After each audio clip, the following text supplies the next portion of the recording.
कश्मीरी पंडितों के मुद्दे पे अब आम आदमी पार्टी और बीजेपी आमने सामने खड़ी हो गई है। एक तरफ बीजेपी आम आदमी पार्टी पे आरोप लगा रही है कि कश्मीरी पंडित टीचर्स को दिल्ली में उन्होंने रिहैबिलिटेट करने से रुकावट डाला। दूसरी तरफ आम आदमी पार्टी पलटवार कर रही है। लेकिन इस पूरे मामले में वो वकील जिन्होंने 2010 से लेकर 2018 तक लड़ाई लड़ी कोर्ट के अंदर, हाई कोर्ट से लेकर सुप्रीम कोर्ट तक का रास्ता, एडवोकेट राकेश टिक्कू सर, आप कश्मीरी पंडित टीचर्स एसोसिएशन जो दिल्ली का था उसको रिप्रेजेंट करते रहे। उस केस के क्या फैक्ट्स हैं, क्या टाइमलाइन है, अगर दर्शकों को आप बता पाए।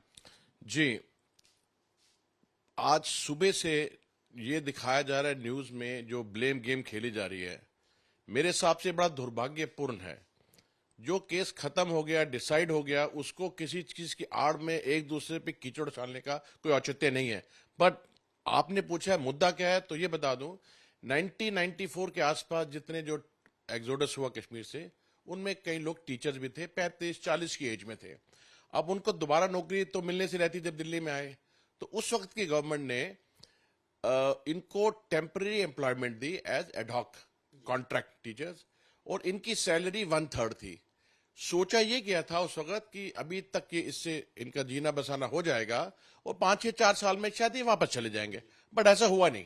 कश्मीर की हालत बद से बदतर हुए। तो जब इनको 10-12 साल 16 साल ये काम करते करते हो गए, तो इन्होंने गवर्नमेंट से फरियाद की, भाई आप हमें क्यों कम दे रहे हैं 1/3 तनख्वाह, जबकि हम वही काम कर रहे हैं जो बाकी कर रहे हैं।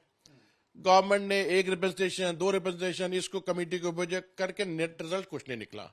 तो 2010 में हमने पिटीशन डाली हाई कोर्ट में। शीला दीक्षित की सरकार थी दिल्ली में। मुझे ये नहीं पता, बट थी शायद। इस पूरे इन 16 साल 22 साल में कई सरकारें आई, तो सवाल सरकार का नहीं है, सवाल सिस्टम का है।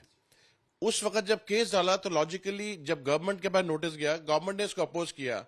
मैं एक चीज स्पष्ट कर दूं, जब भी गवर्नमेंट कोई रिप्लाई देती है या अपोज करती है, तो ये अपनी मनमर्जी से नहीं करती, ये एक लीगल एडवाइस है, एक प्रणाली है उसकी। लीगल सिस्टम ने कहा कि साहब ये सुप्रीम कोर्ट की जजमेंट के खिलाफ है, तो उन्होंने अपोज किया। अल्टीमेटली 2015 में सिंगल जज ने इनके हक में फैसला दिया, नहीं इनको आप अपॉइंट कीजिए, रेगुलर दीजिए, सारे बेनिफिट दीजिए। उस वक्त मौका था, जो भी सरकार थी वो चाहती तो कहती कि अपील मत करो, इनको इंप्लीमेंट करो। But again as I said it, हर डिसीजन के पीछे कोई ना कोई लीगल एडवाइस होती है। मैं ये मानने को तैयार नहीं कोई सरकार किसी समुदाय के खिलाफ है कि इनको नहीं देना या देना है। कोई गवर्नमेंट का कोई किसी रंजिश नहीं होती। एक गवर्नमेंट एक सिस्टम है, इंस्टीट्यूशन पे चलती है। उस वक्त रिप्लाई फाइल किया गया, इसको अपोज किया गया। किस महीने की बात होगी सर? ये है 2015 की बात, मई। और उसके बाद 1.5-2 साल के बाद, करीबन मुझे तारीख याद आती है, जुलाई 2017, उस वक्त जो इलेक्टेड गवर्नमेंट के लॉयर थे, उन्होंने कोर्ट में स्टेटमेंट दी जो रिकॉर्ड पे ली गई कि इलेक्टेड गवर्नमेंट की कैबिनेट ने डिसीजन ले लिया है कि इनको रेगुलराइज करने का, और ये ऑर्डर निकालेंगे जल्दी ही। उसके बाद काउंसिल्स बदले गए, उसमें स्टैंड गवर्नमेंट का चेंज हुआ, जो भी कारण था, बट अल्टीमेटली 2018 में उस डिसीजन को भी गवर्नमेंट ने नहीं माना, और अल्टीमेटली कोर्ट ने इंटरफेयर करके सिंगल जज का फैसला अपहोल्ड करके डायरेक्शन दी कि तुम करो। ये सेकंड मौका था उस वक्त गवर्नमेंट के पास कि चलो जी मान लेते हैं, क्यों हम तीसरी जगह लड़ने जाएं। उस वक्त मुझे याद पड़ता है, रिकॉर्ड पे है, डिप्टी सीएम थे सिसोदिया साहब, उन्होंने चिट्ठी लिखी एजुकेशन डायरेक्टरेट को, ये अगस्त की बात है 2017, कि आप कोई सुप्रीम कोर्ट नहीं जाएंगे, अगर गए भी हैं उसको विड्रॉ कीजिए। लेकिन जो सिस्टम बना उस वक्त था, हम लोगों को शायद क्लैरिटी नहीं है, बट एक बात स्पष्ट करूं, इलेक्टेड गवर्नमेंट के डिसीजन और एलजी, इनके रोल्स डिफाइंड है। अगर मंत्री जी ने डिसीजन भी लिया तो अल्टीमेटली इट अपेयर जो सर्विस डिपार्टमेंट था, उन्होंने लीगल एडवाइस के बेसिस पर उसको नहीं माना, तो उन्हें कहा जी हम एसएलपी लड़ेंगे क्योंकि हमारे हिसाब से ये फैसला सुप्रीम कोर्ट के खिलाफ है। उनका व्यू है। सर ये कब की बात है जो कह रहे हैं आप, एलजी के ऑफिस में ये डिसाइड हुआ? ये क्योंकि अगस्त 2018 को जब डिप्टी सीएम सिसोदिया साहब ने लिखा एजुकेशन डिपार्टमेंट को आप मत करो, तो नॉर्मली इसको एलजी ऑफिस ही ओवररूल कर सकता है, और ये सर्विस डिपार्टमेंट एलजी के अंडर ही आता था। मैं किसी को ब्लेम नहीं दूंगा, लेकिन हो सकता है वहां पे लीगल डिपार्टमेंट ने कहा नहीं जी ये मिनिस्टर का व्यू गलत है, हमें सुप्रीम कोर्ट तक लड़ना है। वो लड़े, 3-4 महीने चली गई, और अक्टूबर एंड में एसएलपी डिसमिस हो गई। और उसके बाद जो भी गवर्नमेंट थी उन्होंने उसको इंप्लीमेंट किया 3-4 महीने लगे। तो मेरे हिसाब से देर आए दुरुस्त आए। जो 250-300 फैमिली थी वो आज की डेट में सबको दुआई दे रही होंगी। अक्टूबर 2018 में ये डिसीजन फाइनल हो गया था, अपील हो गया जी, और उसके बाद 3-4 महीने लगे क्योंकि 250-300 पोस्ट क्रिएट करनी थी इनको फाइनेंसेस थे बहुत। 12-12, 13-14 साल के आपको एरियर्स मिले थे। जो लोगों की डेथ होगी उनके लीगल एयर को पेंशन देनी थी। ये कार्यप्रणाली टाइम लगता है, बट उनको मिल गया। अब मुझे समझ नहीं आता कि आज की तारीख में इस पे एक ब्लेम गेम क्यों खेली जा रही है।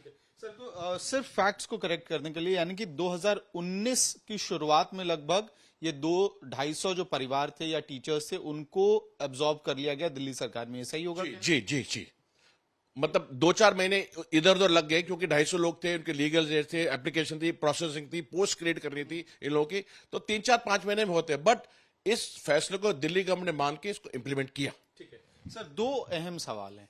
एक सवाल इसलिए भी है क्योंकि कल एक प्रेस रिलीज सामने आया जिसमें दिलीप भान साहब कोई थे जो सिग्नेटरी बने हुए थे इस एसोसिएशन के। उन्होंने कहा कि आम आदमी पार्टी ने डिले किया प्रोसेस। आज दूसरा एक और प्रेस रिलीज आया है जिसमें कई सारे सिग्नेटरीज हैं इंक्लूडिंग टीके भट्ट।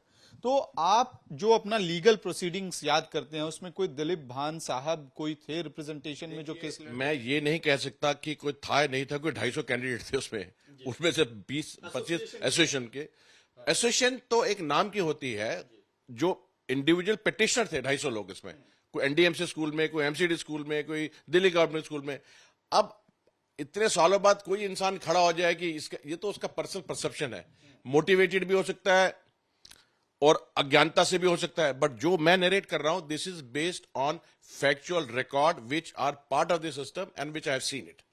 एक आखिरी सवाल सर, क्योंकि राजनीतिक लड़ाई आप हालांकि उससे बच भी रहे हैं उस पार्ट पे बोलने से, लेकिन क्या आपको लगता है कि इस पे किसी एक पार्टी या सरकार की, क्या ये कहा जा सकता है फैक्चुअली लीगल टर्म्स में कि आम आदमी पार्टी की सरकार ने डिले किया, डेलिबरेट ऐसे डिसीजंस लिए जिसकी वजह से लगातार देरी होती रही रिहैबिलिटेशन में? देखिए, मैं ये नहीं कहूंगा किसी की भी गलती है किसी सरकार की। पहली बात समझ लीजिए, कोई सरकार किसी पर्टिकुलर समुदाय के चाहे टीचर्स हो क्यों खिलाफ करेगी? हम उनके सिटीजन्स हैं। ये है कि आपका डिसीजन मेकिंग प्रोसेस में आप गलती कर सकते हो, मिस्टेक हो सकती है, जहां कोर्ट में टाइम लगता है। बट ये कहना कि इस सरकार ने खराब किया, उसने ठीक किया, ये ठीक नहीं होगा। ब्लेम देना बिल्कुल गलत है मेरे हिसाब से किसी सरकार को। हमसे बात करने के लिए बहुत बहुत धन्यवाद। तो ये थे राकेश टिक्कू, सीनियर एडवोकेट हैं जो आज तक से एक्सक्लूसिव बातचीत में पूरा ब्यौरा रख रहे हैं आखिरकार किस तरह से कश्मीरी पंडित टीचर्स माइग्रेंट एसोसिएशन जो था दिल्ली का, उसका केस 2010 से लेकर 2018 तक चला और 2018 के अंत में सुप्रीम कोर्ट में फैसला हुआ जहां पे 250 से अधिक जो टीचर्स थे उनको अब्जॉर्प्शन का ऑर्डर आया।